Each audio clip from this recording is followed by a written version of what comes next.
good afternoon. Amazing if you can introduce yourself to give us, the meat of what you're doing. Yeah, sure.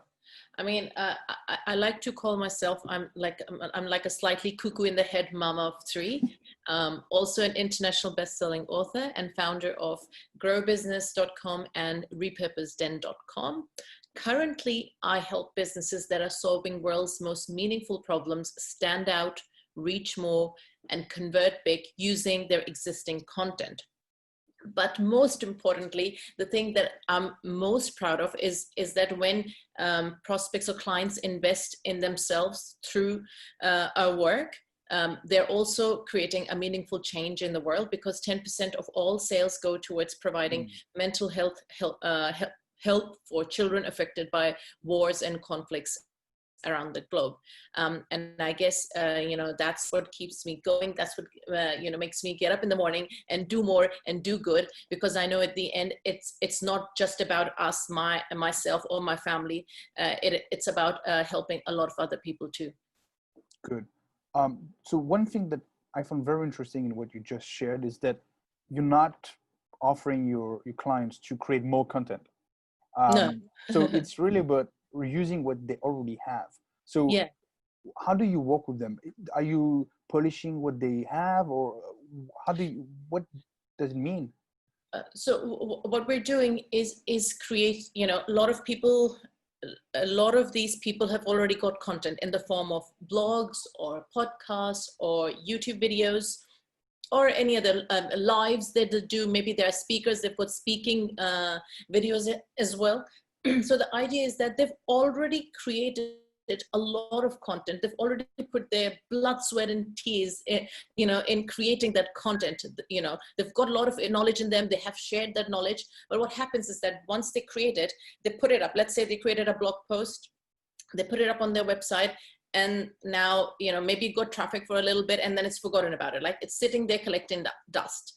It is a very good content, most likely very good content. Same goes for YouTube videos or podcast episodes, right? It sits there and it's collecting dust. Well, the whole idea with repurposing is that we don't want your content to sit there and collect dust. The idea is that to keep sharing that information in bite-sized forms for weeks and months to come, because information doesn't die, right? Like, it's not going to change. The episode that you published today, it's not, the content of it is not going to change in 12 months time. It's not like 12 months later, nobody will find it useful. They'll be like, no, this is 12 months old episode. It's not going to help me at all.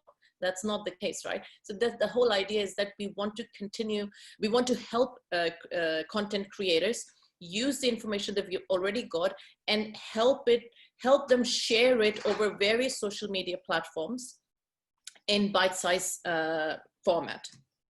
So if I rephrase, if I understand properly, yeah, you're telling them your content is not obsolete. It just yes, needs to be updated, yes, and repackaged. So yeah, I guess the return on investment is pretty good for them, because starting something from scratch is always more time-consuming and expensive. Yeah. And it's also about letting them know that they have not squeezed every drop of juice out of that content, and that's what you want to do, right? You've put so much effort into creating that content. You would want to squeeze every juice out of it before you say, okay, I think it's, now I'm done with it. Let's create something else, and it's time to create something else. Let's run with that.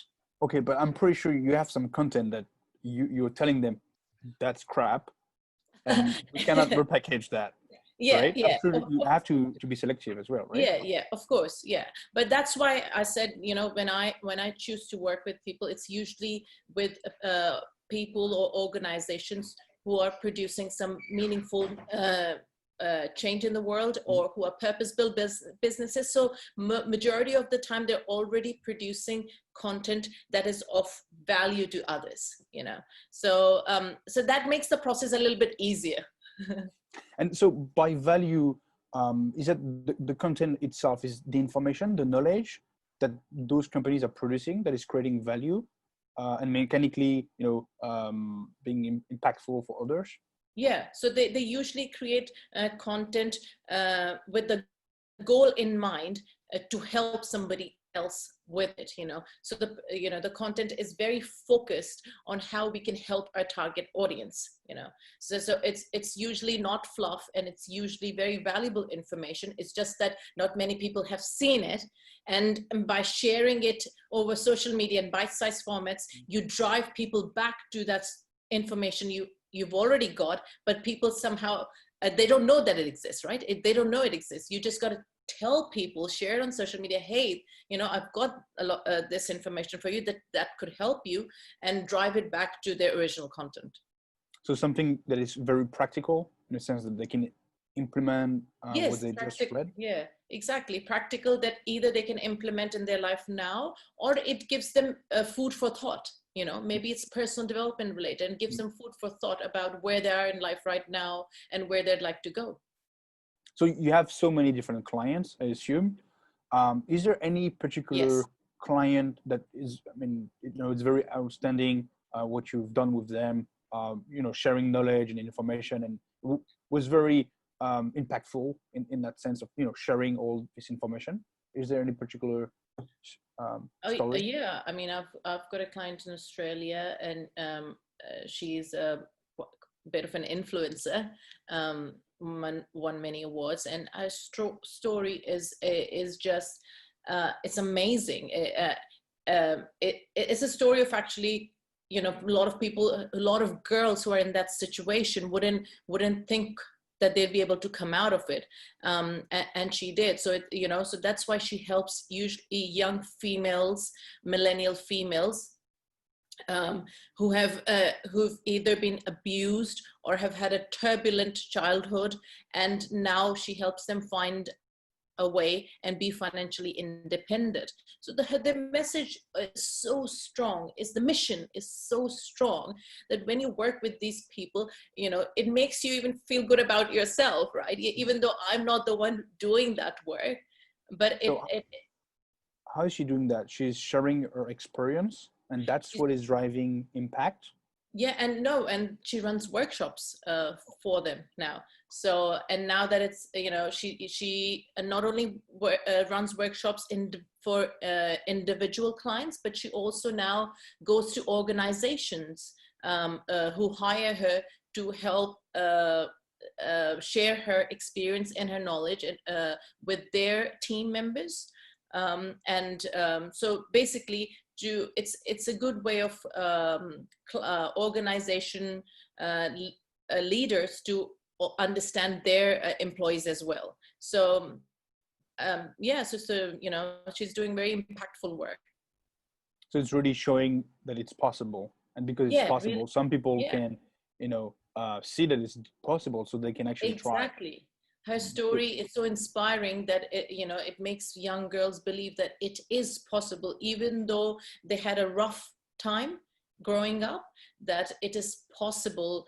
There is light at the end of the tunnel, and that she can help them show the way. That's the whole idea, right? A lot of people cannot do it on their own, and they need not. The idea is that there are people out there like her who can help people, take them by their hands and show them the way. Wonderful. Wonderful. So the flip side of that, is there any particular story, and I think you shared one that it was quite interesting about yourself, where information actually led to, the miss of information, a lack of information led to a poor outcome? Yes. Yes, that was about, I'll say about 13 years ago or something, when I was still working in the corporate. I was in banking. I was employed with HSBC at that time. There were a lot of changes happening in the company, but it was also, I had just come back from my maternity leave as well. So it was one of those periods of time when I was thinking, what am I doing with my life? Well, what's happening? It just so happens that the redundancy came my way, and I accepted it. I just knew in my heart that this was the right thing for me to do. Right? It's time for me to let go of this 9-to-5 thing and figure something else out for myself. But the point being that, obviously they gave me a redundancy package and I got some money, and obviously, because I, probably stupid and naive and didn't have, knowledge and information about what I should really be doing with that money, I just spend it all. In hindsight, if it was now, I would know better what to do with that money, how to invest it properly so that, I could reap rewards from it. So yes, lack of information didn't help me there at all. Is it a lack of information, or, I mean, have you done some research, or do you think you did? Yeah, I mean, at that time I didn't, because now I know. Now I have researched at how one could invest their money in so many different ways. Whether it's shares or bonds or whatever, or other businesses. But at that time, I did not bother, I guess, to reach for that information, because obviously I didn't personally have that knowledge. It meant that I had to acquire it, right? I had to acquire it through some source, whether it's reading, watching videos, or actually approaching somebody for that knowledge. And I didn't do so. And I guess this is what happens, that when sometimes lack of information can make you sort of help you make decisions that you wouldn't have if you had the information, right? So I mean, even if to this day I didn't have that knowledge of how to invest that money, maybe I'll be okay with it. I'll be like, oh well, what if I spend that money? It's okay, right? But I know now, because I have that knowledge and some information through research, that there are actually better ways to spend that money. For sure. Okay, so talking about the way you acquire information. So you just mentioned you would probably read, or you would probably ask someone. So on a daily basis for your work, but also on a personal level, how do you manage all the flow of information that you need for your work, but also for your life? Do you have any tips or any strategies? Yeah, for sure. I mean, personally, for the past, I would say in the past 6 to 7 years, I made it sort of my personal mission to help myself in every way, not just business, but personal development, life as well. How can I grow myself? How can I be a better person? And it initially started with just reading books, watching YouTube videos, following people that I like. I started watching Tony Robbins videos on personal development, and for business, I have a lot of mentors. Russell Brunson. I looked up Daniel Priestley. A lot of people. The one who I can't remember that book. I've forgotten that, but yeah, the 4-Hour Week. That was one of the by Tim Ferriss. That was another major one, which sort of got me thinking about that there are different ways of earning money and living a life on your own terms. And it started from there, reading books, videos. Now I listen to a lot of podcasts as well on a regular basis, because you can listen to it while doing other things, so it's quite practical as well. But one thing I would say is that there is an information load. We've all got a lot of information. There's so many videos to watch, so many gurus out there who are selling their stuff, and people get confused, right? I mean, I was in the same boat. I was following so many different people. One person would say, do this, and this is the way, and then I'd listen to somebody else, and they're like, no, you should do this because that's not the right way. And it'd be like, who is telling me the truth, right? And it's not about actually telling the truth. It's about, whose values aligns with yours, right? Whose message resonates with you. And so I would say, just focus on people who you find similarities with. Your values match, your messages match, your mission matches, and then follow. If you have now chosen that person, follow their advice only. Don't go on to looking for 10, 11 different people, because you're just going to get confuse yourself, right? So you mentioned you had multiple mentors. How did you select them? You mentioned it must be aligned with your values. So I guess it takes some time. I mean, it takes some time. Yeah. I was watching a lot of people, listening to a lot of people. I was getting very confused. And then I started to read their messages, emails, the information they're putting out there. And I started getting drawn to one person in particular. So, that made me realize, okay, you know what, I don't need to listen to everybody. You know, what this person is saying makes sense to me. They believe in the same things that I do. They value the same things in life that I do. It makes more sense for me to connect with this person and listen to their advice. And that was personally my, you know, that's the criteria I personally use for myself, to choose someone to follow their advice and then implement it. That's another one, because we all read so many books, we listen to so many podcasts, we listen to so much advice and do not spend time implementing it. So my advice usually is to people, which I give it to myself as well, is, you know, commit yourself to implementing one thing at a time. Maybe it's one thing on a daily basis. You know, maybe one day you spend doing something, you want to know something more about marketing, if that's what you're doing, or something more about nutrition, if that's what your field is, right? You dedicate one day, one source for it, and you take that message and implement it, you know, and do not go on to finding more information until you have implemented that information, because it's no point, because otherwise it's never going to happen. You'll keep on gaining all that information, and then there'll be a mass of information. You'll be confused now. Okay, what do I do first now? What do I do? Like, I need to do this, but where do I start, right? So it's best to just take a message, absorb it, implement it, move on to the next thing that you now need to do in your life, you know. I need to ask then, how did you write your book? So you mentioned it's very important to do one thing at a time, but yeah, I guess you didn't stop to work to write the book. So how did you manage that?